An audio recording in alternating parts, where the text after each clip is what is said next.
Olá, tudo bem? Seja bem-vindo à última análise da Gazeta do Povo. A mulher de Alexandre de Moraes tentou dar explicações sobre o contrato de 129 milhões de reais com o Banco Master e deixou o ministro do STF em situação ainda mais precária e insustentável. A manifestação do escritório de Viviane de Moraes ocorreu após vir à tona que o ministro conversou várias vezes com Daniel Vorcaro no dia em que o banqueiro foi preso pela primeira vez. Em nota, a mulher de Alexandre de Moraes decidiu dar alguma satisfação sobre o contrato milionário, mas não conseguiu satisfazer quase ninguém. Apenas aumentou as desconfianças de que o verdadeiro contratado por Vorcaro não era o escritório da família, mas o próprio ministro Alexandre de Moraes. E, para complicar as coisas, Viviane de Moraes afirmou que ela não foi destinatária da mensagem de Daniel Vorcaro que dizia alguma novidade, conseguiu ter notícia, conseguiu bloquear. Bom, como explicar que a detentora do contrato de 129 milhões de reais não foi acionada na hora em que Vorcaro mais precisava de um advogado? Mas o marido dela, esse sim, é que foi acionado insistentemente. Afinal, quem era o contratado? Integrantes do próprio STF já admitem que a crise extrapolou todos os limites. A notícia de que comandantes militares estão questionando o presidente Lula, pedindo explicações sobre como ficará a situação do STF. Até alguns políticos e veículos progressistas falam que restam poucas opções para Alexandre de Moraes. É a renúncia ou o impeachment. Olha, para debater os próximos desdobramentos desta crise, eu convido você a seguir com a gente aqui no Última Análise, que tem hoje a participação de 3 colegas no telão. Eu quero dar as boas-vindas a eles, começando pela Fabiana Barroso. Tudo bem, Fabi? Bem-vinda. Boa noite, Tosi. Boa noite, meu amigo Adriano, a querida Júlia Lucia, todos que estão conosco aqui na Gazeta no Última Análise. Doutor Adriano Soares da Costa, que bom tê-lo mais uma vez com a gente. Olha aí, Tosi, super bem acompanhado, tá vendo? Fabiana, Luci, coisa boa. E você? Um abraço a todos, vamos em frente. Tá muito bem emoldurado no telão, né? Júlia Luci, tudo bem? Bem-vinda. Estamos sem o teu áudio, Júlia. Dá uma conferida aí no botãozinho. Isso. Oi, Tosi, boa noite. Boa noite, Fabi, Vargas. É um prazer estar aqui com vocês.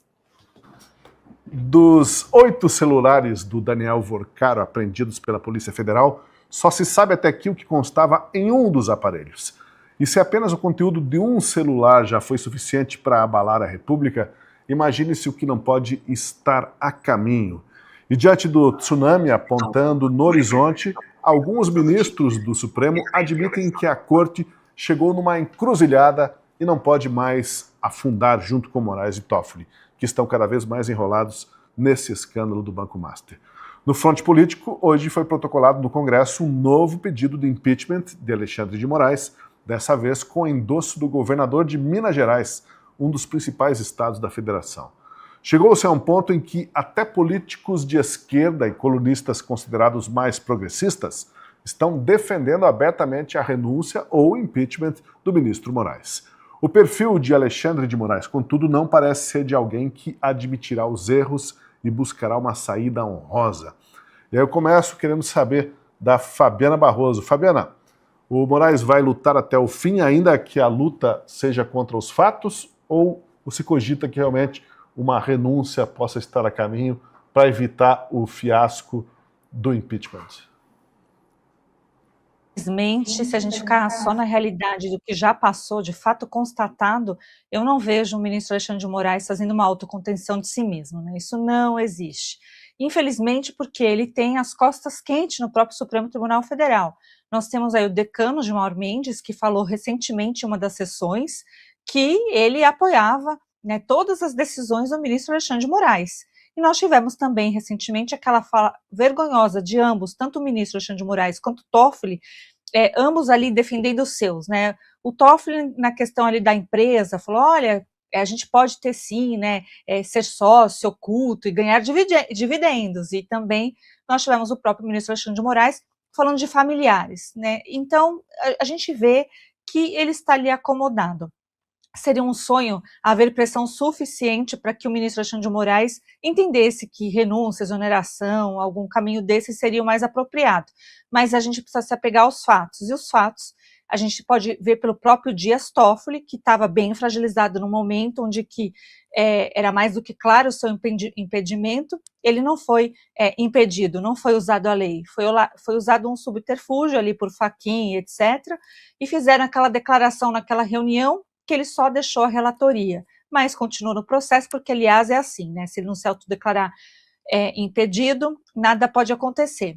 Então, a gente está assistindo, mas o detalhe que eu queria pegar, inclusive, nossa fala, Tuzi, em relação o que está acontecendo nos bastidores aí, porque não é mais jurídico, né? Então é da política feita pelo STF.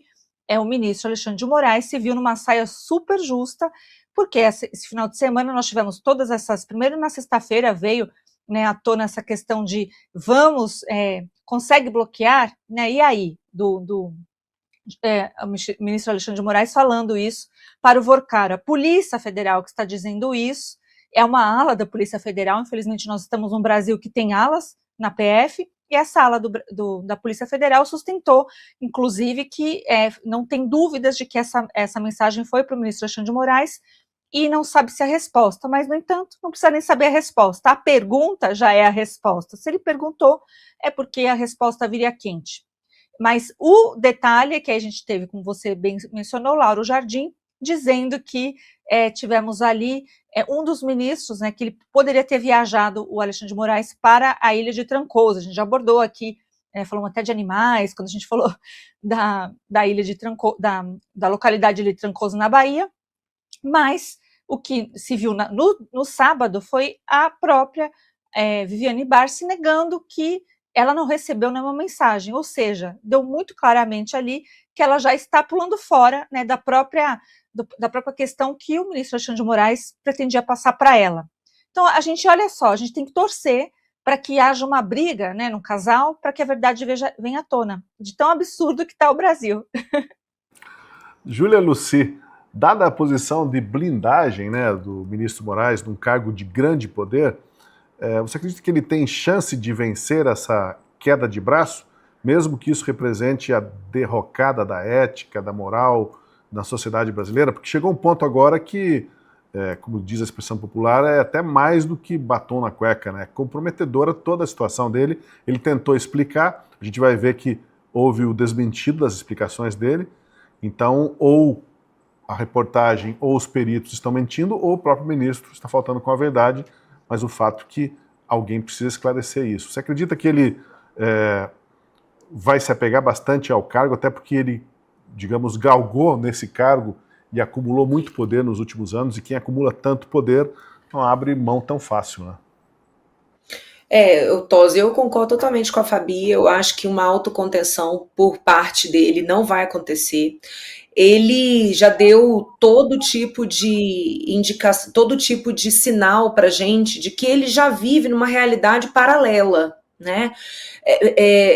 Tentem ver as últimas declarações do ministro. Ele nitidamente está vivendo numa realidade que não é a nossa, né? Ele criou uma constituição própria, ele criou entendimentos novos, e ele sempre foi cercado de muita proteção, e enquanto esteve incólume no seu papel de defensor da democracia, de príncipe absoluto salvador da pátria, ele fez o que ele quis, né? A gente já comentou quantas vezes aqui a inconsistência dos votos do ministro. Vamos nos lembrar, por exemplo, que ele colocou como um dos argumentos para dizer que a Débora do Batom estava implicada na organização do golpe, o fato de ela ter apagado mensagem, gente. Chegou ao ponto de um magistrado colocar isso no voto. Qualquer pessoa leiga sabe que o que não se disse, o que não se falou, o que não se encaminhou, por não ser algo, não pode ser utilizado como prova ou como indício de prática de crime, mas ele o fez. E diversas outras questões, né? Assumiu o papel de procurador-geral da República, de delegado de polícia, de investigado, de vítima, de legislador. Esse homem fez o que ele deu conta até agora. Só que ele mesmo não vejo que ele vai fazer essa autocontenção. Mas o que eu desconfio, tá? E baseado aqui nas coisas que chegam pra gente das pessoas que estão ali convivendo dentro da corte. O clima está insustentável. Se já há muito tempo os ministros já não gostavam da forma como o ministro Alexandre de Moraes se comportava, já achavam que ele já tinha passado dos limites e que estava prejudicando a imagem da corte, agora chegou num ponto que está absolutamente insustentável, porque dia após dia as coisas só pioram. Né? Tosi, você comentou, a Fabi comentou a nota da Viviane Barça de Moraes. A nota foi um dos piores tiros no pé que ela poderia ter dado. Porque, assim, deixou muito claro que não chegou nem perto, né, de justificar o valor que recebeu. E o fato de ela mesma não ter o seu nome na lista de contatos do Vorcaro e ela própria não ter recebido nenhum pedido direto dele, nenhuma ligação direta, deixa muito claro que ela nada mais é que uma laranja. E aí, como o negócio está tomando uma proporção e já saiu do controle, porque antes era fácil, ele pegava um ou outro jornalista e metia no inquérito das fake news. Agora ele não vai dar conta de fazer isso, porque está todo mundo falando sobre isso. Né? Inclusive a imprensa consorciada já se rendeu aos fatos, à veracidade do que se descobre, do que a Polícia Federal tá apontando e está divulgando. Inclusive a própria Rede Globo desmentiu o ministro que utilizou a estrutura da comunicação oficial do Supremo Tribunal Federal para mentir, porque ele disse que as mensagens que apareceram no celular do Vorcaro não haviam sido trocadas por ele. Só que a Polícia Federal tem um software que consegue pegar mensagens de visualização única. Então, gente, é muito grave o que está acontecendo. Assim, de imediato vem pelo menos 5 crimes que o ministro tudo indica que cometeu. Então, eu acho que a possibilidade de haver ali uma decisão da própria corte, né, ela passa a ser real. Ela passa a ser real. Se algo que eu não falaria um mês atrás, agora eu já falo. Porque o que a gente está vendo, inclusive as pessoas se apropriando dos assuntos e criticando abertamente o ministro, a gente percebe que todo o estratagema que foi montado para sustentar a mentira da narrativa de tentativa de golpe começou a ruir. E me parece que o próprio PT também, né, quer colocar toda a atenção em cima de uma pessoa, porque dessa maneira a participação do PT e dos nomes vinculados ao PT em todo esse escândalo do Master, de uma certa maneira, fica ofuscado. Então, o ministro Alexandre de Moraes, ele deu cabo, ele merece ser afastado, sem sombra de dúvida, mas ele também, a partir desse afastamento, cumpriria um papel de ser boi de piranha, que num momento como esse é extremamente estratégico para o PT, e a gente sabe que o PT entrega quem tem que entregar mesmo, para eles se salvarem e salvarem seu projeto político de poder.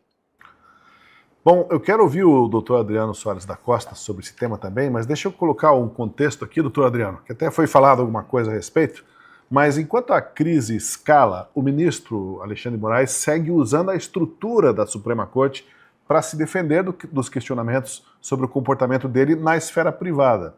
Foi através da Secretaria de Comunicação do Supremo que o ministro emitiu nota no fim de semana, negando ser o destinatário de pedidos de ajuda encontrados no celular de Daniel Vorcaro, no dia em que o banqueiro foi preso pela primeira vez. A nota de Moraes diz que as mensagens extraídas do celular do banqueiro estavam vinculadas a pastas de outras pessoas e que ele nunca recebeu os tais prints porque não se destinavam afinal a ele.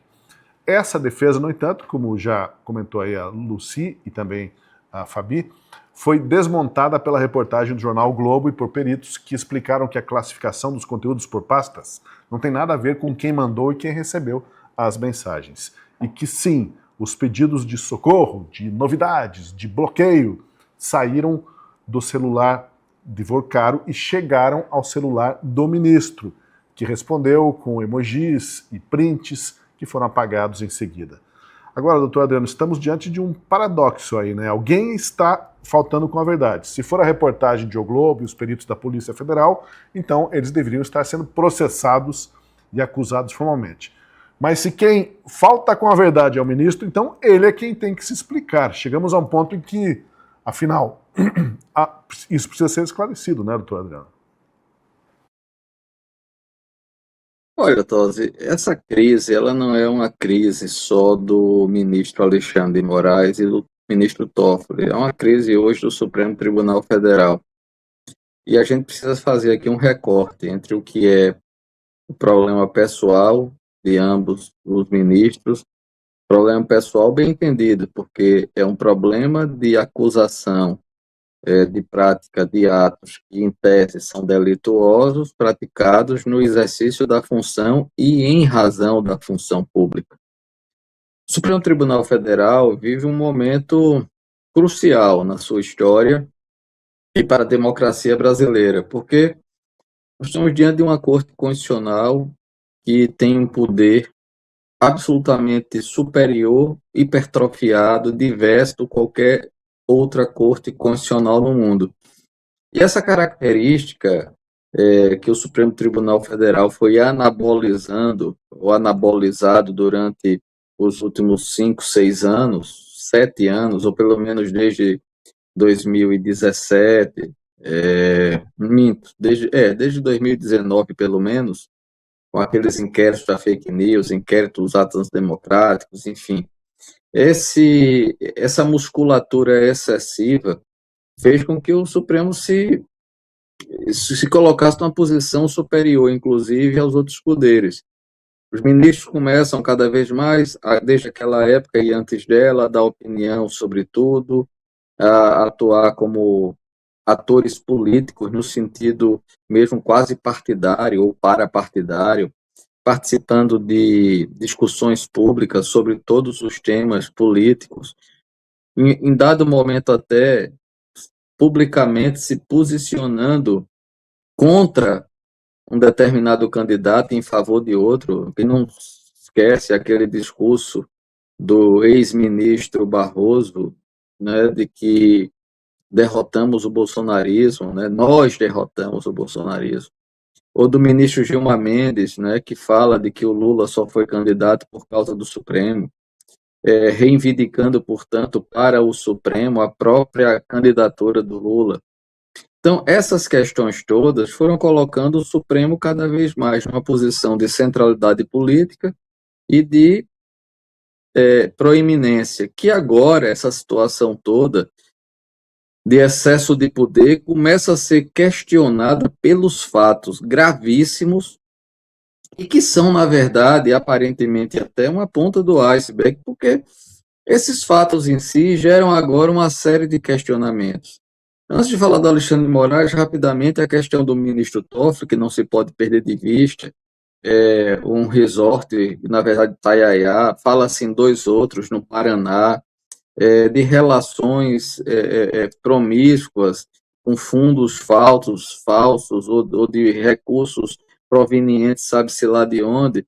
E é preciso lembrar que o ministro Toffoli foi aquele que saiu anulando tudo que era de sanções, de multas, de acordos feitos até em delação premiada, devolvendo bilhões. Esses bilhões convertidos deram alguma vantagem para ele, que geraram esses recursos no fundo, ou essa questão dos resorts? São questões objetivas que a polícia terá que responder na investigação, mas até lá o Supremo vai sangrando em praça pública. Agora, o ministro Alexandre de Moraes, em uma situação que não há mais justificativa, não precisa que ninguém confesse nada. Nesse ponto, para mim, os fatos já estão evidenciados na medida em que já é concreto, há um contrato de 120 milhões de reais, contrato que até a existência há pouco tempo estava sendo negada. A partir do momento que a própria esposa do ministro Alexandre de Moraes confirma a existência desse contrato, diz que serviços foram prestados, e serviços que teriam sido prestados praticamente em sede administrativa, cuja materialidade é até difícil ter. Mas vamos dar de barato que existe essa materialidade. Quais foram os temas desse contrato? E veja, se era assim tão lícito o contrato e se esses serviços foram tão bem prestados, por que, desde que houve a denúncia até agora, em que se houve o reconhecimento, através da nota, da existência do contrato de prestação de serviço, por que se deixou até hoje o ministro Alexandre de Moraes sangrando em praça pública? Porque, de fato, existiram esses serviços? Surge uma série de questionamentos que a polícia ou qualquer órgão de investigação já se faz a pergunta, fosse Alexandre de Moraes ou qualquer outro. A própria demora nessa nota, cheia de falhas, sair, já é uma evidência de que a coisa não estava correta ou não tem uma sustentabilidade. Agora, Tosi, o mais interessante nessa nota é que ela termina colocando o escritório da esposa e dos filhos de Alexandre de Moraes numa situação pior do que antes da nota. É que a nota diz que, primeiro, o serviço prestado, compliance justamente na área que está sendo investigado pela operação de compliance feita pela Polícia Federal. É justamente essa é uma das principais fraturas expostas do Banco Master. Todos esses esquemas com CDB, todas as relações com partes internacionais relacionadas que fazem parte do compliance, estariam, segundo a própria nota, sob a responsabilidade do escritório, administrativamente, portanto, nas relações internas do Banco Master. E o escritório vai ter que explicar, então, sobre isso. Não viu nada? Não assessorou em nada? Como foi essa assessoria? Foi para encobrir? Veja que situação delicada. E a segunda questão, além dessa, é quando ela diz que é responsável também pela questão de assessoramento na questão previdenciária. Outro foco de investigação, agora da CPI do INSS, que já dizem que querem ouvir a esposa do ministro Alexandre de Moraes para explicar como esses serviços foram feitos, justamente numa área em que houve uma grande lesão às previdências privadas dos fundos dos estados, Amapá e outros estados, Rio de Janeiro, se não me engano, Alagoas, teve outros aí de cidades também. Então, Tosi, como se vê, a questão é gravíssima, é a maior crise da história republicana pela qual passa o Supremo Tribunal Federal e uma deterioração, de certa forma até irrecuperável, da imagem do Supremo Tribunal Federal perante a sociedade, ao ponto do ex-guerrilheiro Gabeira, hoje jornalista da Globo News, dizer que o STF tinha que ser extinto. Pois é. Agora, o doutor Adriano fez menção, Fabi, ao fato de que não se pode também tirar os olhos e deixar de prestar atenção na situação do ministro Dias Toffoli. E aí eu lembro que os ministros, eles estudaram juntos, né, fizeram direito no Largo de São Francisco, da USP, foram colegas de classe, né? Dá a impressão que eles estão numa gincana colegial, universitária, para ver quem que se queima primeiro, né? Porque quando as atenções estão voltadas para um deles e espantando o país pelo grau de envolvimento, grau de coisas que precisam ser explicadas, nada republicanas, eis que vem o outro e muda o foco, porque é ele que fura a vez, que entra na fila, que corta a frente, com algo ainda mais cabeludo, mais espantoso ainda. Mas a opinião pública vai levar para e passo, com a atenção, e também a mídia, a imprensa, a situação dos dois, né? Porque não é porque um vai servir como bode expiatório que o outro vai ser isento de qualquer investigação ou de responsabilização. O doutor Adriano fez menção à fala do Gabeira, que diz que do jeito que está, né, podia extinguir esse STF e formar um novo Supremo. E talvez não seja tanto nesse ponto, mas a fala do Gabeira também, por outro lado, mostra o nível de frustração até de quem ontem estava batendo palmas para o Supremo por supostamente estar defendendo a democracia brasileira. Bom, primeiro que eu sei que o ministro Alexandre de Moraes tem, assim, o maior dengo quando falam para ele alguma coisa da USP, né, que é o Largo São Francisco, onde ambos fizeram a faculdade. Então, é importante, né, já deixar registrado que eles ambos estão perdendo prestígio dentro da universidade. Importante, né, aquela coisa que a gente viu, aqueles estudantes batendo palma para o ministro Alexandre de Moraes, isso provavelmente vai acabar. Quem sabe isso abala um pouco esse ego monstruoso que o ministro tem. A gente precisa observar todos os fatos, porque ele é um homem que age pelo ego.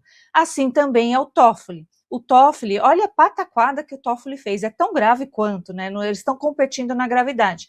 Mas o Toffoli disse que ele não era sócio, que ele não sabia qual era a empresa, de repente ele confirma que a empresa, ele fazia parte da sociedade, que ele era sócio oculto, e acabou. Né, ele não se furtou de dar mais explicações e acabou. Agora a gente sabe que, graças a Deus, a Polícia Federal está investigando e, como você bem disse, essa semana parece aquela corrida de cavalo que tinha antigamente lá no Bozo. Gente, eu sou antiga, tá?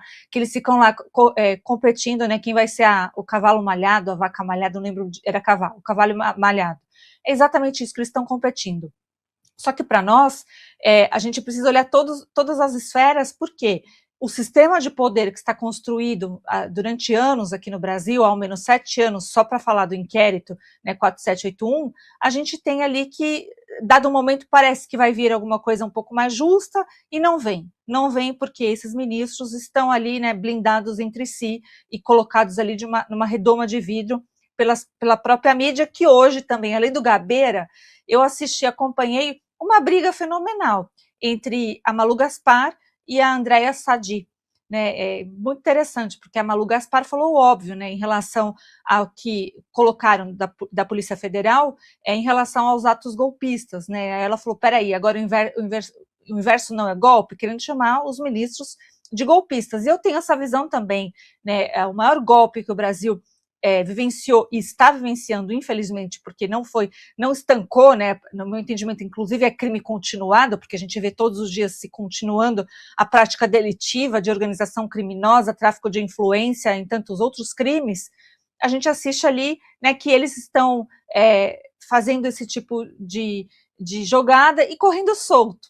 Aí uns ou os outros acabam lembrando, falam, olha, tem a PGR. Aí a gente precisa lembrar aqui que na última análise a gente falou, né, dos 4 guerreiros do apocalipse. Vamos relembrar, Dias Toffoli, o ministro Alexandre de Moraes, o decano Gilmar Mendes, que dá a cobertura, e o PGR Paulo Gonet, né, que realmente só acorda para defender ele mesmo de uma demora que ele fez e que poderia custar, né, todo o sucesso de uma investigação da Polícia Federal, que é justamente essa nova prisão do Vorcar.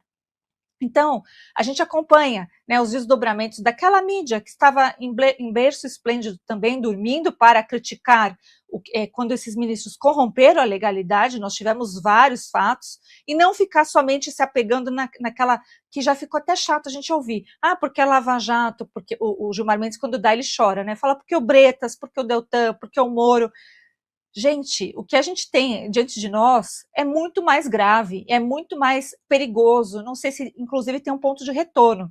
E tanto o Gabeira quanto um outro jurista, agora não vou lembrar o nome dele, mas é um jurista bem antigo também, estão pregando, sim, a dissolução do Supremo Tribunal Federal. Vamos deixar aqui claro, né? Porque, por muito menos, teve gente que foi considerada golpista. Então, a gente entende que o negócio está crescendo, está escalando, justamente porque nós tivemos aí uma onda nessas últimas aqui, a questão lá do presidente do sindicato, que entrou em inquérito, e uma série de outras coisas que já aconteceram com o lado de cá, né, da mídia independente, já aconteceu com gente à nossa volta. Tenho colegas advogados que, infelizmente, não conseguiram atuar nesse inquérito que eu mencionei, que é do Fake News, corretamente, porque não tinha acesso integral aos autos. A gente ouve hoje a defesa do Vorcaro falando, olha, peraí, a gente precisa dar cópia de tudo que a Polícia Federal achou.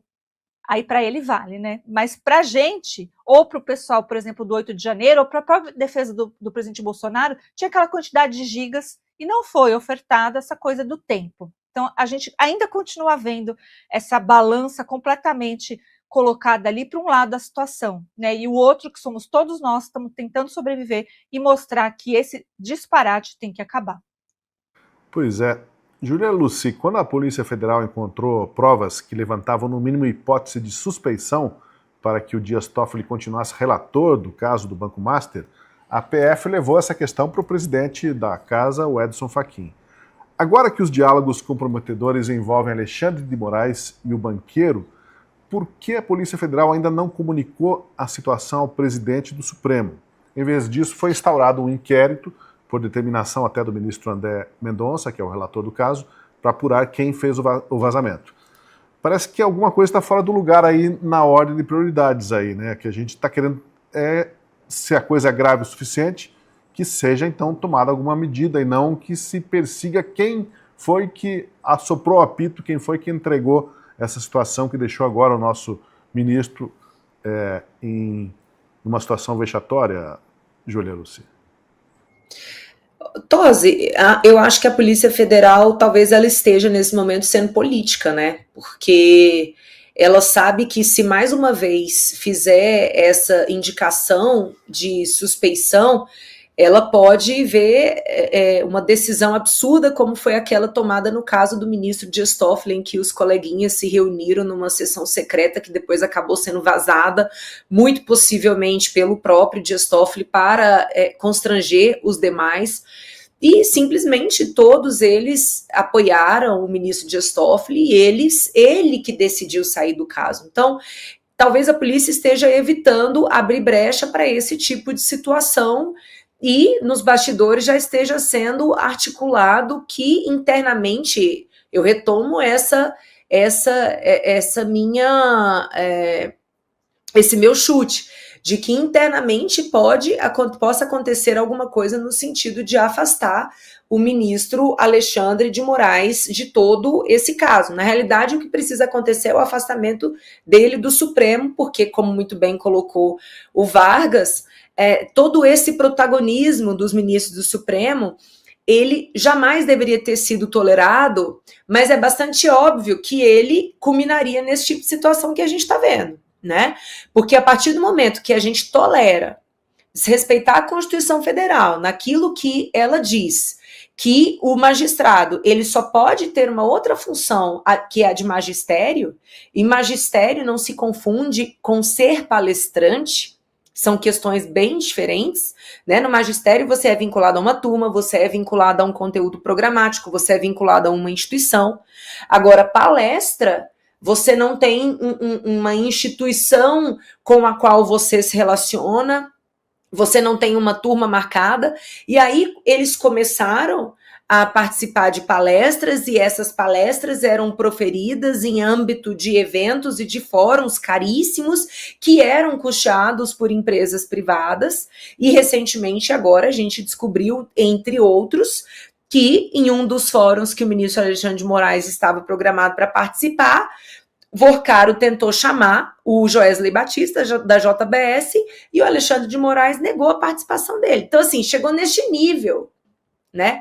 Chegou neste nível. E aí, nisso, nesses fóruns, existe a necessidade de acontecer um deslocamento, e aí, para evitar pegar um avião de carreira, porque, afinal de contas, eles são deuses, eles não podem se misturar com os réis mortais, então eles precisam de um trânsito específico, e aí, nisso, eles ficam ali em jatos particulares, no momento perfeito para serem assediados, para que o lobby aconteça de uma forma super discreta. Então, o negócio foi escalando. A gente foi aceitando, e aí a gente precisa destacar aqui os atores responsáveis por ter escalado e ter chegado nesse ponto de vexame que se tornou o Supremo Tribunal Federal, e um deles é a OAB.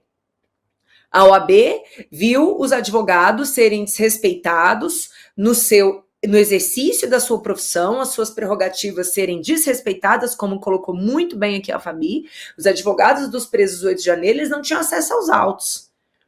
Eles não tinham acesso aos gabinetes, mas para a OAB estava tudo certo, para boa parte da imprensa estava tudo certo. E é bastante óbvio que o desrespeito que acontece com uma pessoa, o desrespeito a uma garantia constitucional, no momento, basta girar um pouco que vai ser a porteira que se abriu vai valer para os outros também, né? Então, eu confesso que eu fico até surpresa de perceber a surpresa das pessoas. Nossa, mas está acontecendo tudo isso. Nossa, mas é inadmissível.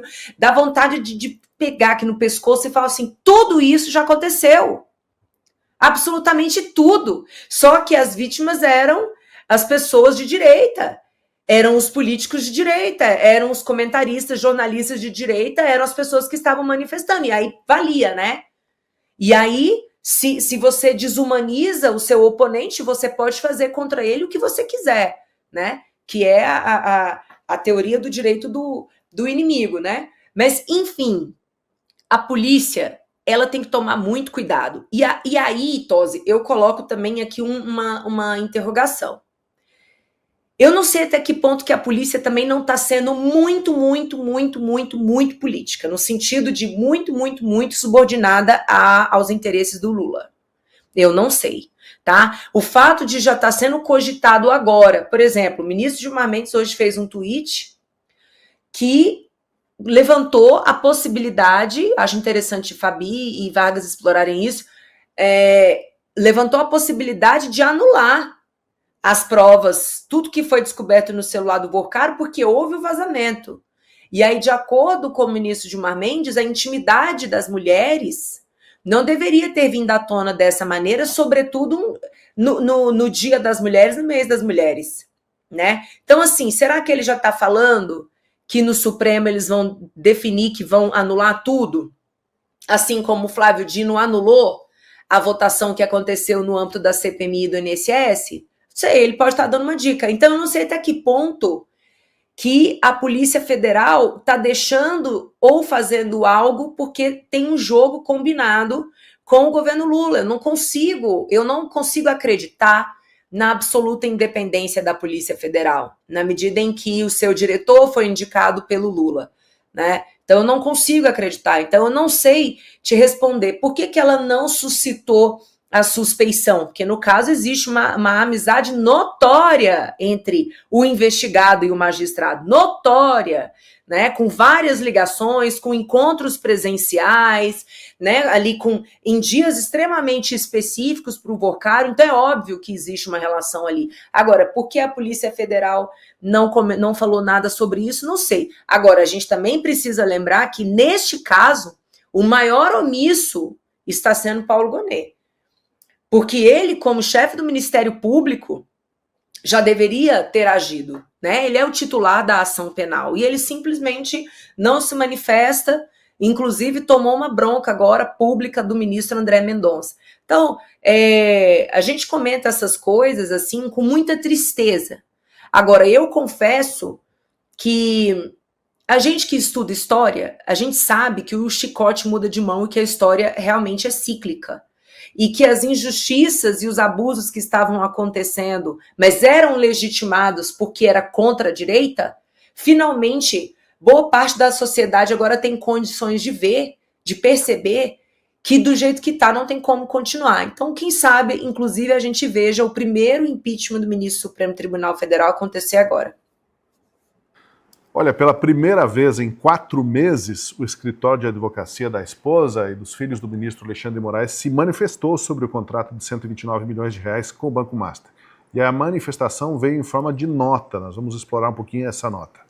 A nota supostamente era para prestar esclarecimentos, mas não entra em nenhum momento no mérito dos valores pagos e recebidos.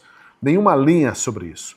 Para justificar, contudo, os pagamentos, a nota faz uma lista de 79 reuniões presenciais na sede do Banco Master, com duração aproximada de 3 horas, outras 13 reuniões com a presidência da instituição, por cerca de 2 horas cada, e outras 2 reuniões por videoconferência entre o jurídico do Banco Master e a equipe jurídica do escritório da mulher de Alexandre de Moraes.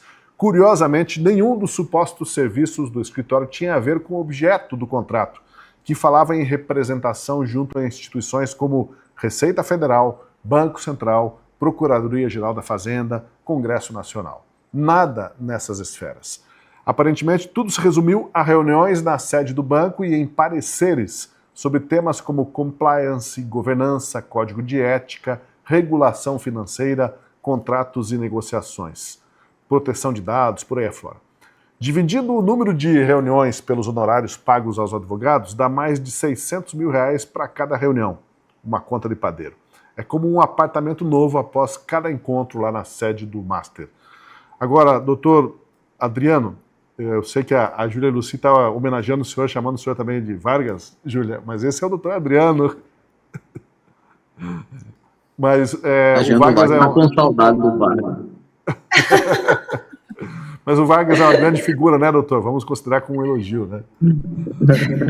Tá certo. Mas claro. Então, a gente colocou aqui algumas das questões aí relacionadas à notinha da Viviane Barsi de Moraes, né? Mas é engraçado, o que era objeto do contrato, não se fala nada. E daí tem uma lista ali de supostas consultorias, pareceres e reuniões e mais reuniões que daria aí 1 hora contratada de advogado, uma fábula, que nem nos melhores escritórios de Nova York, dos Estados Unidos, de longe se paga algo parecido, doutor Adriano. Veja, Tosi, eu vou, antes de chegar nessa questão do escritório e fazer algumas observações, deixe-me fazer assim um recorte novamente, como a gente conversou, como eu falei um pouco antes. Veja, essa é uma crise do Supremo Tribunal Federal, como instituição, mas é preciso dizer e separar comportamentos delitivos que podem ser imputados a um e não necessariamente ao resto do corpo. Eu não vejo todo o Supremo Tribunal Federal fazendo blindagem de ninguém. E vou dizer por quê. A partir do momento que o relator é o ministro André Mendonça, e ele está atuando com ampla liberdade dentro da sua competência, a gente não pode mais falar em blindagem, porque ele quebrou todos os sigilos bancários fiscais, ele prendeu o Vocaro, ele liberou para a CPMI o sigilo do Banco Master, do caso lá do Vocaro. Por isso, inclusive, muitos desses vazamentos saíram de forma atabalhoada. Então, a gente não tem mais como falar em blindagem do Supremo. A gente sabe que tem alguns ministros do Supremo que formam um grupo e que esse grupo, de fato, tenta se blindar. Nós podemos falar sobre o Toffoli, sobre o Alexandre de Moraes e o próprio Gilmar Mendes, que hoje emitiu essa nota, que é uma nota cá para nós, sem pé nem cabeça, porque os vazamentos seletivos sempre foram instrumentalizados pelo próprio Supremo Tribunal Federal e pelo relator da tal, com muitas aspas, trama golpista, o ministro Alexandre de Moraes. Se vazamento de investigação nulificar processo penal, vão ter que soltar o Bolsonaro no outro dia. Ninguém teve mais vazamento nos seus processos do que o Bolsonaro. As investigações das tais joias sauditas foi uma vergonha. O tempo todo utilizado, inclusive, para ameaçar a família do Mauro Cid. A delação premiada do Mauro Cid foi feita a partir de 2 processos, 2 investigações, que foram arquivadas. A das tais joias sauditas vazada para o jornal, chegou a ter jornalista da Globo News antecipando prisão de Bolsonaro com base nessas joias sauditas. A ameaça de prisão do pai do Mauro Cid, da filha do Mauro Cid, da mulher do Mauro Cid, enfim, isso levou à delação premiada do Mauro Cid. E esses procedimentos, como também aquela do vazamento constante da história do SUS, da vacinação, do cartão de vacina, levaram esses fatos vazados dia e noite para a imprensa, que jornalistas que hoje estão chorando o superpoder de Moraes, foram eles que instrumentalizaram e utilizaram muito desses vazamentos. Então, o ministro Gilmar Mendes falar hoje sobre vazamento, nulificar a investigação contra a Lava Jato, o que foi que eles usaram? Usaram, inclusive, vazamentos daquela lava-toga que nunca foram autenticados os vazamentos. Nunca houve autenticação das mensagens. No entanto, nas decisões que foram tomadas para nulificar a Lava Jato, foi utilizado isso graciosamente, vazamentos. Então, vamos ter clareza. Me parece muito que isso aí é como se fossem recados, mensagens, mas sem base na realidade. Se o Supremo embarcar, por exemplo, na sua totalidade, numa aventura dessas, vai nulificar tudo, tudo. Inclusive, tem que soltar no dia seguinte o Bolsonaro. Então, vamos ser claros, esse é o ponto. Agora, é preciso separar o que a imprensa transmite por porta-vozes como Daniela Lima e outros, que transmitem, na verdade, o que um ou outro ministro diz, como se fosse o Supremo falando, e o que está acontecendo de fato com o Supremo. Hoje, não tem como a polícia pedir, por exemplo, a questão de suspeição de ninguém, porque o relator é o André Mendonça. Caberá ao André Mendonça, se quiser, levantar a suspeição do Toffoli, que deveria se dar por impedido. Ele não se dar por impedido no julgamento, por exemplo, da prisão do Vorcaro, vai ser um atestado, inclusive, de falta de noção e de nova crise para o Supremo. Nova crise para o Supremo. Porque a opinião pública, a imprensa, todo mundo está vendo, ele é investigado, se não direta, indiretamente, pela vinculação aos fatos. Isso só já tornará uma decisão dele, um voto dele, do ponto de vista moral e ético, absurdo, do ponto de vista jurídico, nulo. Mas caberá ao André Mendonça, ministro, levantar se quiser. Se ele tiver os 3 votos, se ele tiver maioria para manter a prisão, é deixar a vertigem do ministro Toffoli em praça pública, ele ir lá de peito aberto, votar contra a investigação que o envolve. Quer dizer, mais desmoralização do que essa, até para a instituição, paciência. Isso é algo que o Supremo vai ter que arcar. Enquanto tiver ministro sangrando em praça pública, enquanto o Senado Federal, o senhor presidente Alcolumbre, for omisso de iniciar um procedimento de impeachment para afastar ministros enquanto se faz a investigação pelo Senado, paciência, é algo que nós vamos ter que conviver.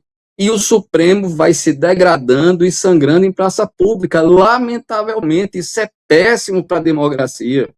Porque você ter a cúpula do Poder Judiciário sem legitimidade, sem credibilidade, vista com maus olhos por todos, sem essa perda de credibilidade, destrói o papel de uma Corte Constitucional. O ministro Celso de Mello, aposentado, recente coluna que ele escreveu, falou sobre isso. O que legitima uma Corte Constitucional é a convicção que a sociedade tem da sua seriedade, honorabilidade, respeito à Constituição.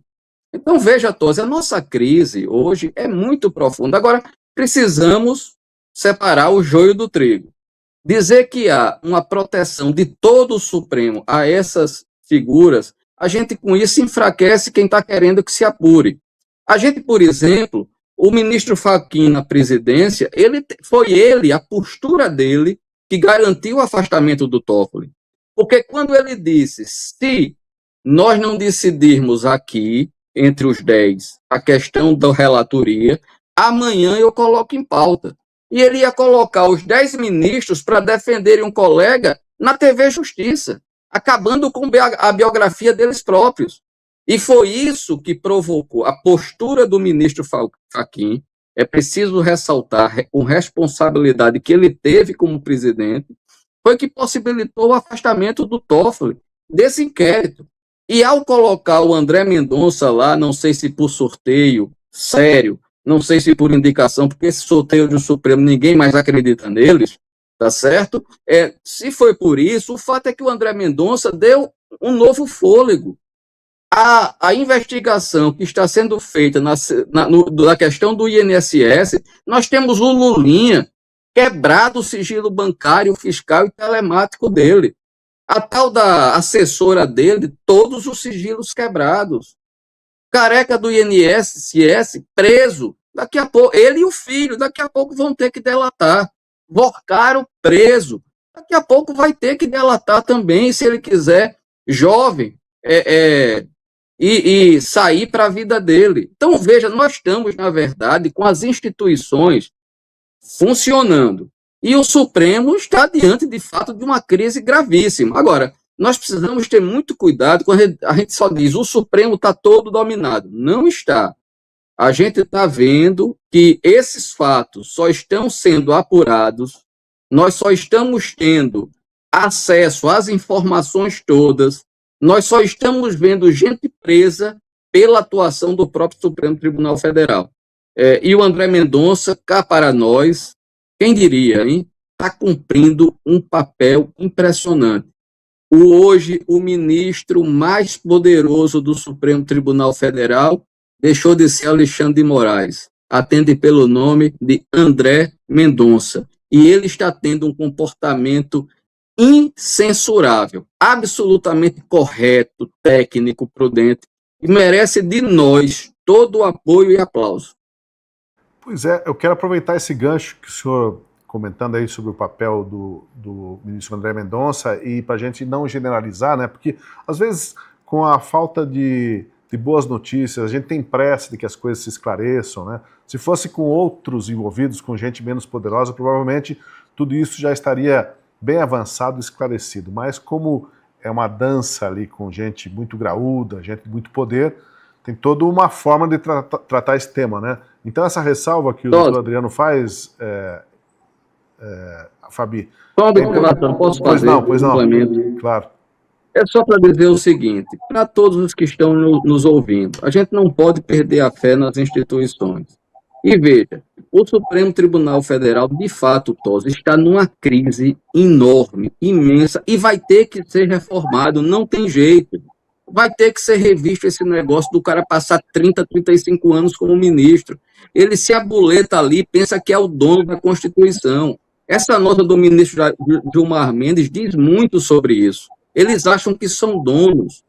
O ministro Gilmar Mendes chegou a ameaçar o governador de Minas Gerais. Veja bem, e achando que fez um grande papel, um favor, em dar uma liminar em favor do Estado de Minas. Então, esse tipo de coisa, sabe, Tosi, é que precisa, de fato, é um momento de fazer uma limpeza do Supremo Tribunal Federal, mas não só de pessoas, mas do seu papel diante da Constituição. Esse Supremo hipertrofiado, esse sim é o golpe antidemocrático que nós estamos vivendo. De certa forma, Fabio, o que o doutor Adriano colocou aí é que a reforma do Supremo já está começando por dentro, pelas entranhas, pelas mãos do ministro André Mendonça. Olha, primeiro que eu acho que a gente tem que colocar o pé no chão e não colocar como se fosse de forma heróica nenhum ministro. Aliás, ninguém, né? Foi isso que aconteceu lá atrás, que aconteceu com o próprio ministro Alexandre de Moraes, né? Muitos encararam como herói, e o próprio ministro André Mendonça, eu acho que ele está fazendo exatamente o que está na lei, né? Então ele não tem que ser super-herói, ele está conservando o que nós conhecemos por legalidade, isso já é importante, e está incomodando, o doutor Adriano tem uma certa razão, porque o próprio Gilmar Mendes hoje foi nas redes sociais e foi lá chorar, né, as pitangas de que aquele vazamento seletivo, mas vamos relembrar aqui, o doutor Adriano já trouxe aqui vários fatos, mas na própria investigação em relação ao presidente Bolsonaro, houve vazamento ali das conversas do Jair Bolsonaro com Eduardo Bolsonaro, e não veio nenhum ministro do Supremo Tribunal Federal defender, né, que aquelas relações familiares estavam sendo expostas e que aquilo era um absurdo, nada disso aconteceu. Então, até interessante, até tirei aqui, porque acho que a gente está até com uma boa audiência, e vale a pena a gente comentar que essa nota do ministro Gilmar Mendes redundou aqui numa nota, né, que ali a comunidade pode dizer, então corrigiram o ministro falando, o ministro deveria atentar-se para o artigo 36, inciso 3 da Constituição Federal, não, da lei da Loman, que proíbe magistrados a se manifestarem por qualquer meio opinião sobre processos pendentes, observe a lei para preservar a imparcialidade. Então, isso é uma chuva de legalidade nos comentários, que foi corrigir o ministro Gilmar Mendes de que ele não pode, né, por mais que ele esteja coberto de razão, que não é o caso, mas ele acha que ele ele não pode fazer isso porque aí ele se torna impedido para julgar. Então, é isso que é legal, que de uma forma o Brasil está perdendo muito ilegalidade, mas de outra está despertando. A gente vê muita gente querendo conhecer um pouco do direito, até para exercer a cidadania. Então, isso acho que é uma boa reforma, bom ponto de partida. Mas eu queria voltar atrás rapidamente em relação à nota da Viviane Barsi, né, em relação ao trabalho que ela exerceu. Até anotei aqui. Primeiro, tudo que ela colocou ali pertence à esfera administrativa. Não foi achado nenhum procedimento dela nas esferas judiciárias. E é interessante que ela coloca, né, ali na propaganda do próprio site, que eles são especializados em cortes superiores, né? Isso não é um tipo de especialização, mas eles acabam dizendo isso porque, né, não querem esconder que tem ali, né, um tráfico de influência absurdo, Viviane Moraes, pela pessoa do próprio marido, Alexandre de Moraes. Mas também anotei aqui, né, que essa questão dela, né, das horas, se a gente faz uma conta, aí, como você falou, Tosi, de padeiro e etc., jamais é chegar na realidade, gente. Não existe um contrato tão alto, né, para prestação de serviços, nem que fosse realmente, né, nas cortes superiores, etc. Isso não existe. Então, não é que, assim, a gente pode tentar fazer uma soma, esticar, para ver se chega, não chega, gente. Isso não existe. E o interessante é que quanto mais ela explicou aqui, mais ela comprometeu o próprio marido, né, porque deixou muito claro que foi na esfera administrativa, que ela não tinha realmente muitos contatos, não tinha contato com o presidente do Banco Master, que era o Daniel Vorcaro, a não ser para falar de ética, compliance é ética, né, para falar da ética exercida pelo próprio banco, que não teve nada de ética e por isso está na condição que está. Então, isso também ela assina a derrota, porque eu não sei quem, em sã consciência, vai contratar o escritório da Viviane Barsi, sabendo que ela ganhou tanto, né, para exercer ali uma função administrativa e de compliance, e não conseguiu fazer, né? Eu acho que fica aí um belo de um recado. Isso para a gente entender que eles imaginavam que jamais haveria eles imaginavam que haveria uma sempre e constante impunidade. E quando a gente começa a enxergar que, infelizmente para eles, mas felizmente para a sociedade brasileira, todo mundo está acordando num ponto de uma rede social como o X, as pessoas corrigirem o ministro se baseando na lei, eu fico até em choque, né? Porque se for preciso a gente passar pelo vale que a gente passou para conseguir colocar o Brasil para exercer a cidadania de fato na ponta, eu acho que a coisa começa a valer a pena. Júlia Lucia, ainda dentro dessa leitura que a gente está fazendo, você acha que o ministro Mendonça está agindo de forma quase cirúrgica, com muito cuidado, porque tem um paciente ali que está com um problema sério de saúde e ele tem que ser político também na hora de conduzir, né? Além de ser como um médico muito cuidadoso com o paciente, também tem que ser político, como se falou até em relação à Polícia Federal, pode ser que não tenha levado direto o caso para o Fachin, para não criar uma situação em que se bloqueie tudo, se crie uma situação em que o Fachin pudesse ser derrotado por outros ministros que não querem ver avançar as investigações contra o Alexandre de Moraes. O que você acha sobre a maneira cirúrgica ou não do Mendonça estar atuando e dessa cobrança que a Fabi bem colocou, que não pode diminuir, né? Seja para qualquer ministro, tem que ser uma cobrança do comportamento institucional deles. Tosi, o ministro André Mendonça sabe que ele está ao lado de pessoas absolutamente perigosas. Muito possivelmente pessoas envolvidas, inclusive, com crime organizado.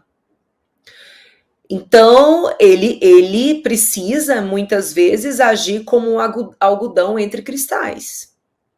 E eu acho que ele tem, sim, essa habilidade. Veja, quando do vazamento daquela reunião secreta, né, em que os ministros decidiram ali assinarem uma nota conjunta de apoio ao ministro Dias Toffoli, pela fala do ministro André Mendonça, foi uma das mais corporativistas que apareceu ali. Ele falou assim, olha, hoje é contra o Toffoli e amanhã é contra mim.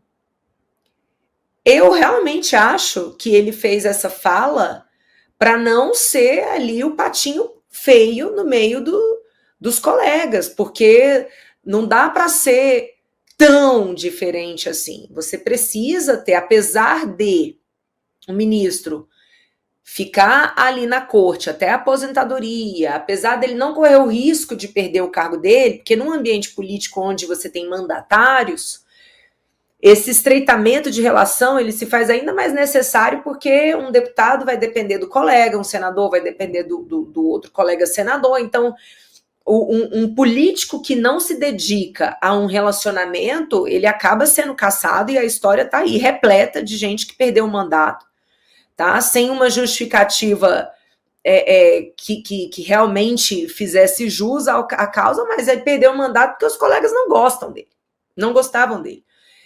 Não é o caso do ministro Supremo, né?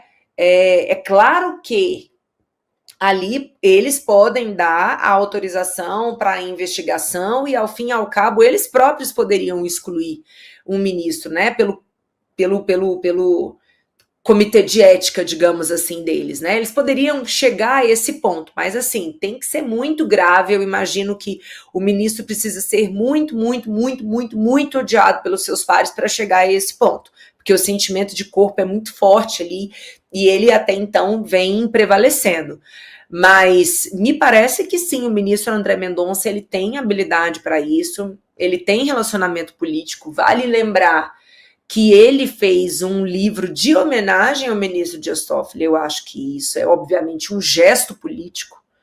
Ele não precisaria ter feito, mas ele fez, ele se expôs, ele colocou o nome dele, né, ali em defesa de um colega, mesmo que antes de todos esses escândalos. Mas tudo isso é gesto, gente. É uma corte política com pessoas que chegaram por indicação política, então, portanto, eles são políticos, eles só não são legitimados pelo voto popular, né? Não diretamente, né? Mas a legitimidade deles vem por meio de uma indicação política e, portanto, não é uma pessoa isolada do mundo, né? A gente não pode achar que o ministro André Mendonça não sabe fazer cálculo, né?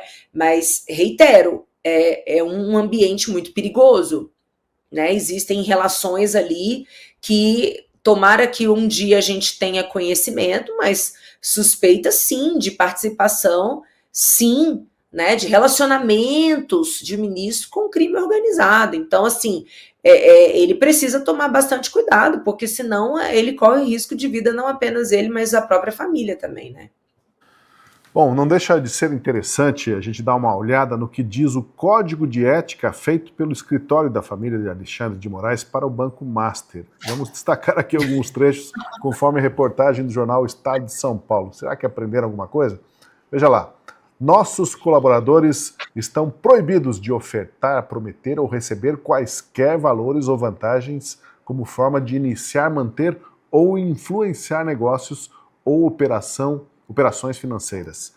E no outro trecho, todos os integrantes do Master ainda se comprometem a agir com ética, integridade e transparência em toda a condução de nossos negócios. É só pegar isso tudo e virar ao contrário. É justamente o que o Daniel Vorcaro vinha fazendo, né? Comandava uma organização criminosa e que, inclusive, não deixava de recorrer à intimidação, à ameaça de violência. Onde que está isso, né, no Código de Ética? A não ser que tenha um outro código aí, não oficial, né, que tenham preparado, porque, na verdade, eles seguiam um outro código.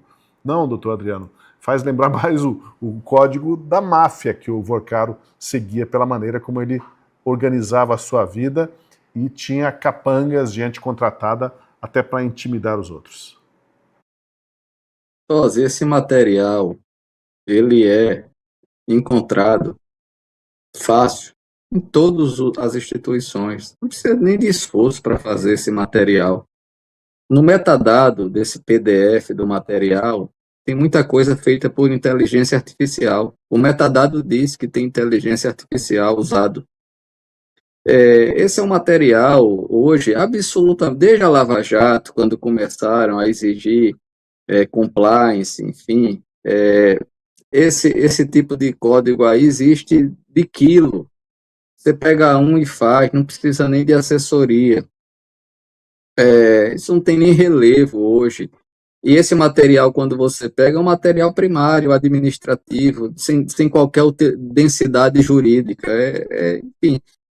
Olha, você falou de valores, até a jornalista Malu Gaspar falou desses valores que vocês reproduziram. Veja, um escritório jurídico, se você tem, por exemplo, um grande parecerista, um parecerista renomado, de peso, um parecer pode sair por R$300 mil, R$400 mil, um só parecer. Dependendo do grande do profissional, isso você está contratando não só a solução jurídica, mas o nome do parecerista que dá peso à solução jurídica.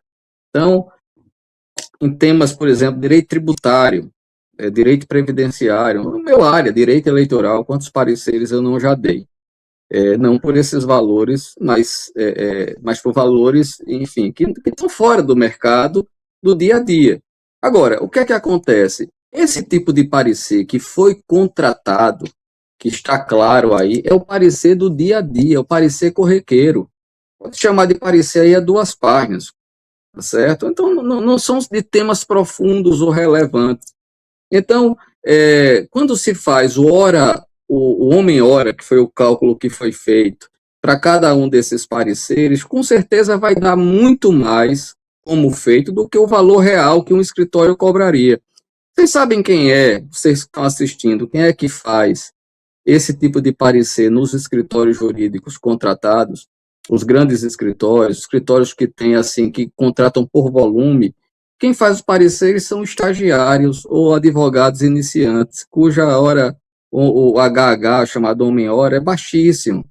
Então, nada, quando você olha esse desenho do objeto do contrato e da prestação do serviço, que foi informada pela esposa do ministro Alexandre de Moraes, percebe-se que esse preço não é só o valor contratual que é injustificável. Qualquer grande valor aí é injustificável. Supondo que as reuniões tenham existido, porque você não tem como ter materialidade de reunião presencial, eu acredito que até apareçam esses pareceres. E se for dado acesso, por exemplo, ao parecer digital, não a cópia, aí é fácil, pelo metadado, saber a data em que esses pareceres foram efetivamente feitos. Ou seja, se houver uma investigação adiante, feita pela Polícia Federal, os metadados aparecem e dizem a data em que o parecer foi dado. Então era muito simples, bastava a disponibilidade do escritório, disponibilizar o escritório esses metadados para uma perícia da Polícia Federal para confirmar que, de fato, esses pareceres foram feitos em anos anteriores e não agora. Então, tudo isso ainda vai ser objeto, eventualmente, de investigação. Essas notas, ao invés de isentar o ministro Alexandre de Moraes, só, na verdade, pioraram a situação, porque não são notas credíveis, não são notas que possam se sustentar por si, e cada vez mais se enrola mais nessas notas. Imagine agora, por exemplo, se uma CPMI dessa do INSS aprovar, com base nessa nota oitiva, um convite à esposa do ministro Alexandre de Moraes para prestar depoimento na CPMI. São mais desgastes. O ministro Alexandre de Moraes terminou colocando a família, esposa e filhos, dentro de uma trama que hoje é vista como uma trama mafiosa. A gente está falando aqui sobre violência física, tem essa morte, ninguém está falando mais. Como é que esse sicário se suicidou com a camisa? Só se ele usava a camisa GG, do tamanho de um lençol. Quer dizer, é uma coisa, como foi que esse cara se suicidou? Houve, de fato, suicídio? Houve um silêncio sobre isso. Parece mais o Epstein brasileiro. O cara morre, se suicida, ninguém sabe como, não é explicado isso. Então, é por essa razão que reforçaram a segurança do ministro André Mendonça. Eu concordo com a Fabi, a gente não tem que ter heróis, não.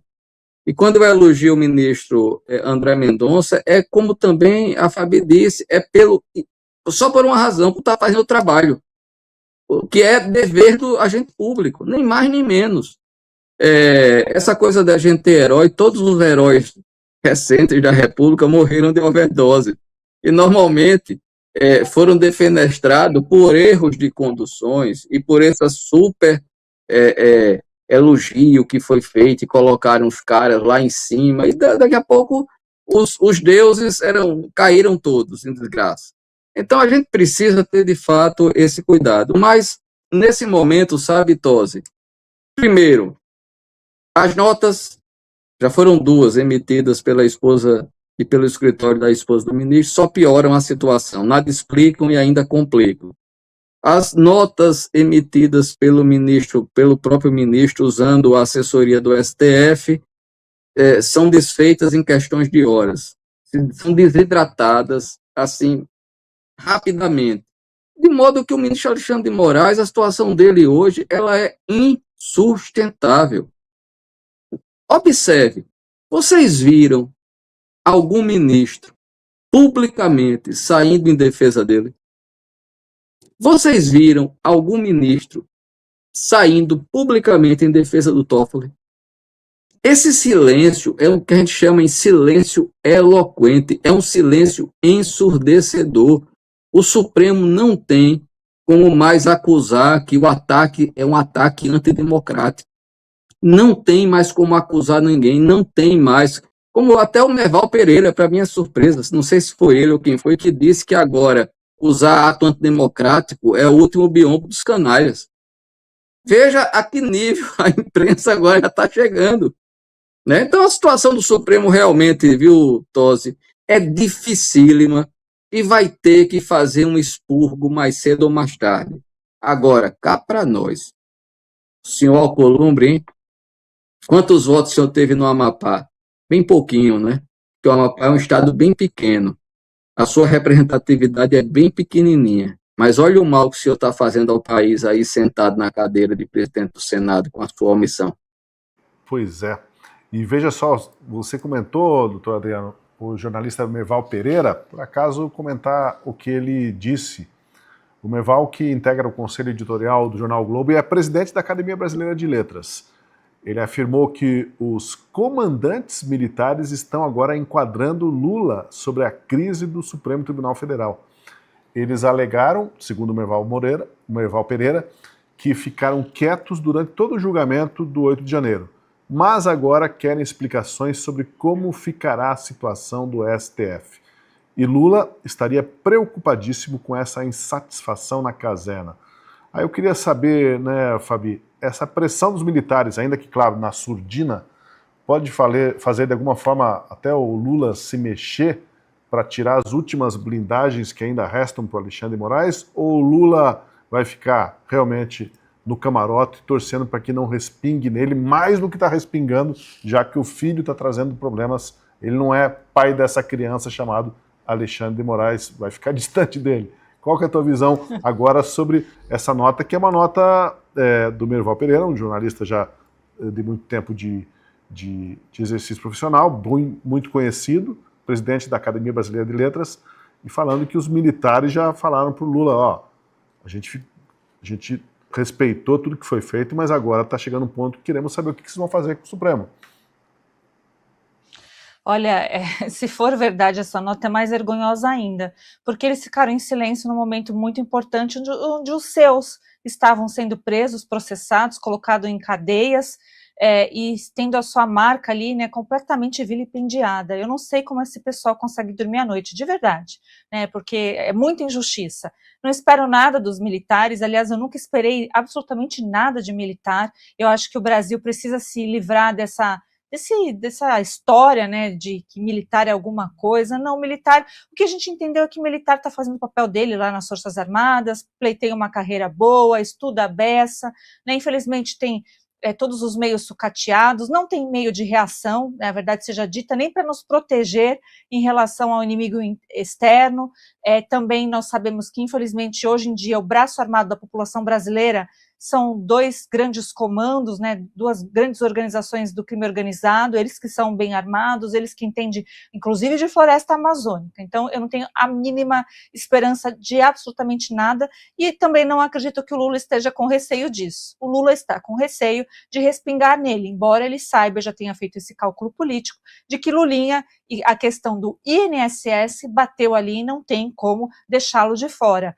E também há indícios fortes de que o PT baiano está muito ligado ao Banco Master, está muito ligado também ao próprio Toffoli, está muito ligado também à supostamente lavagem de dinheiro do Grupo Reag, que também tinha a ver ali com o Toffoli. E Toffoli foi nomeado por Lula. Toffoli tem aquela característica de ter sido advogado do PT, e é muito difícil desvincular essa imagem. Em relação ao ministro Alexandre de Moraes, até pensei aqui, quando você estava falando, Tosi, falei, assim, eu não me surpreenderia se o próprio PT e o próprio Lula falassem, não, esse ministro aí, o Alexandre de Moraes, ele é do golpista, aquele que deu o golpe, né, o Michel Temer, deu o golpe na Dilma. Eu não duvido eles fazerem isso, mas acontece que não vai colar, porque todo mundo sabe que o governo Lula só está aí porque nós tivemos uma ingerência do ministro Alexandre de Moraes no TSE, né? Não estou falando de urna, não, estou falando de peso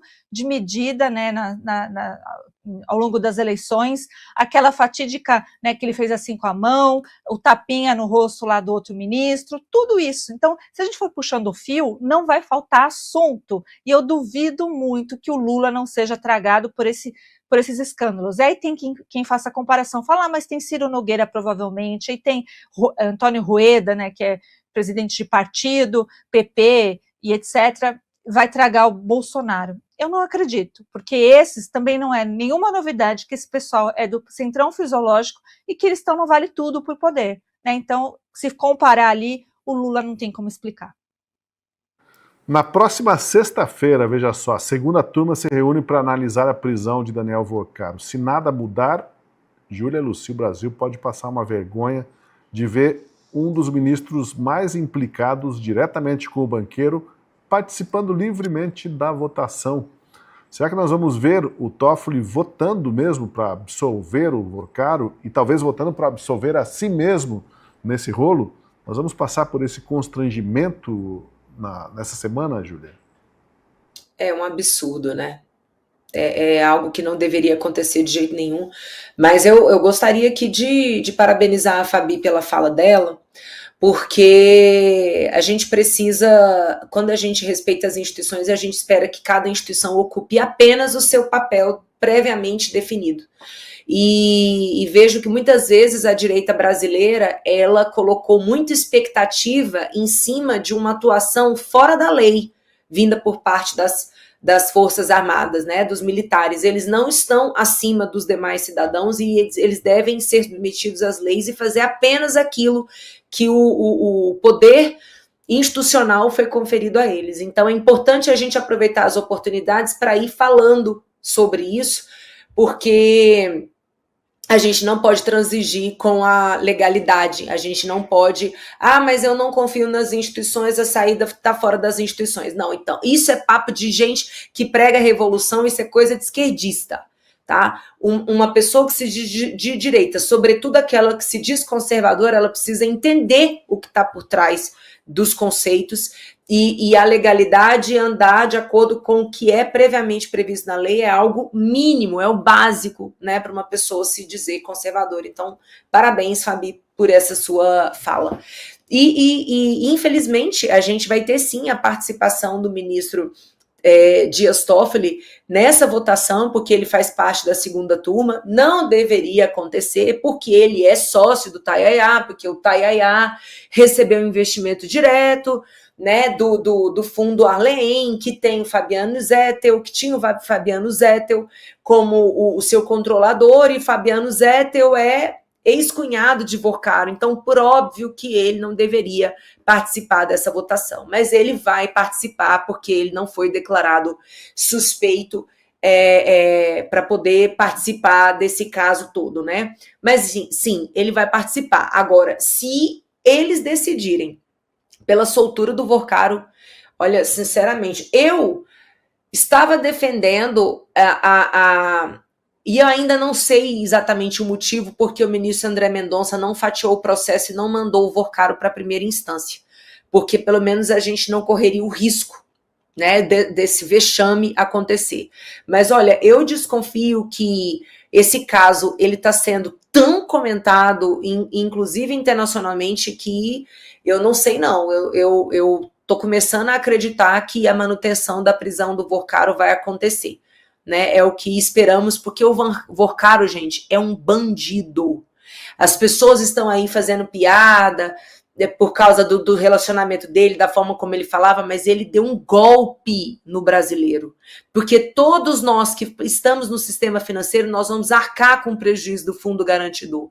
Os servidores públicos que vão ficar lesados na sua aposentadoria, porque vão, pelo menos em parte, né, tomaram um golpe dele. Então, o Vorcaro, ele é um bandido, ele é fruto de um sistema podre, porque uma pessoa como essa só chegou onde chegou porque houve uma série de pessoas corrompidas no processo. Então eu acho que está na hora da gente parar de fazer gracinha. O Vorcaro é meu herói, o Vorcaro é meu herói, o caramba, desculpa a palavra, o baixo calão aqui, mas é porque é o que eu fico impressionada como o brasileiro tem sempre a linha da piada, e não está na hora de fazer piada em relação a um bandido. Esse homem tem que apodrecer na cadeia, tá? E ele tem que pagar com todos os seus bens, com tudo que ainda seja possível, porque afinal de contas ele torrou, ele zombou da nossa cara, né? Fazendo festas nababescas, multimilionárias, né? Porque ele não tinha mais onde colocar dinheiro. Mas esse homem não tem que sair da cadeia. Inclusive a gente que é aqui de Brasília, a gente conhece muita gente que trabalha, né, no presídio onde ele está, diz que ele chorou muito, que ele está ameaçando aos gritos que vai delatar as pessoas, e é tudo que a gente mais quer. Pois é, cenas do próximo capítulo. Olha, a gente vai se despedir de vocês aqui, mas vamos seguir na última análise, porque temos um pequeno vídeo, um vídeo que foi preparado pelo presidente da Gazeta do Povo, o Guilherme Cunha Pereira, que ele é estudioso da comunicação e é também jurista, professor de direito, e ele coloca o posicionamento da Gazeta em relação a esse quadro que aflige o Brasil e que aflige o Poder Judiciário brasileiro. Obrigado, doutor Adriano, obrigado, Júlia Lucio, obrigado também a você, Fabi, e a gente acompanha agora esse vídeo com o doutor Guilherme Cunha Pereira, e fica o convite para você assistir, perceber as convicções e o posicionamento da Gazeta e assinar esse jornal, que são os assinantes que possibilitam que a gente mantenha o programa no ar. Acompanhe a manifestação de Guilherme Cunha Pereira. Meus caros, as mensagens reveladas na sexta-feira entre o banqueiro Daniel Vorcaro e, ao que tudo indica, o ministro Alexandre de Moraes, são, na visão da Gazeta do Povo, na nossa opinião, o ponto mais grave do escândalo institucional que hoje atinge o país. Mas por isso também são uma grande oportunidade. Vamos brevemente aos fatos. Especialmente importantes são aquelas mensagens trocadas horas antes da prisão do dono do Banco Master pela Polícia Federal. Vocês se lembram do conteúdo? Nelas, Vorcaro parece falar sobre o vazamento de informações da investigação e discutir o andamento do caso. Chegou um momento em que ele pergunta diretamente ao ministro se ele havia conseguido bloquear. Bloquear o quê? Uma investigação em andamento, uma operação da Polícia Federal, a própria prisão que ocorreria poucas horas depois? Mas não é só isso. O banqueiro demonstrava saber com antecedência de medidas que seriam tomadas contra ele. Ele parece falar de buscas e apreensões iminentes e da estratégia processual para lidar com o caso. Uma das frases: se vazar algo, será péssimo, mas pode ser um gancho para entrar no circuito do processo. Quem diz esse tipo de coisa tem algum tipo de acesso privilegiado a informações e, obviamente, influências sobre o interlocutor. Lembrem-se de que a chamada turma de Vorcaro tinha pessoas que acessavam ilegalmente os sistemas dos órgãos de investigação. E qual foi a reação de Alexandre de Moraes? Avisou as autoridades? Abriu investigação para descobrir como Vorcaro sabia de tanta coisa? Com toda certeza, não. Será que ao menos ele repreendeu a Vorcaro? Não temos como saber com certeza, embora obviamente não, porque Moraes respondeu a tudo com mensagens que se autodestruíam. Exatamente aquilo que o levou a ser extremamente duro com a cabeleireira Débora, condenada pelo 8 de janeiro. Em certo momento, Moraes respondeu com um simples emoji de joinha. Tudo isso em conversa com um investigado pela Polícia Federal. E Moraes ainda tentou se esquivar disso tudo. Negou que era ele o destinatário das mensagens de Vorcaro. Mas na noite de sexta-feira, o jornal O Globo publicou uma nova reportagem afirmando que sim, que o número para o qual Vorcaro enviou aquelas mensagens era o do ministro do Supremo e que essa informação vinha de uma análise técnica da Polícia Federal. Diante disso, a pergunta central que precisa ser respondida é muito simples. Alexandre de Moraes era ou não o interlocutor de Vorcaro nessas mensagens?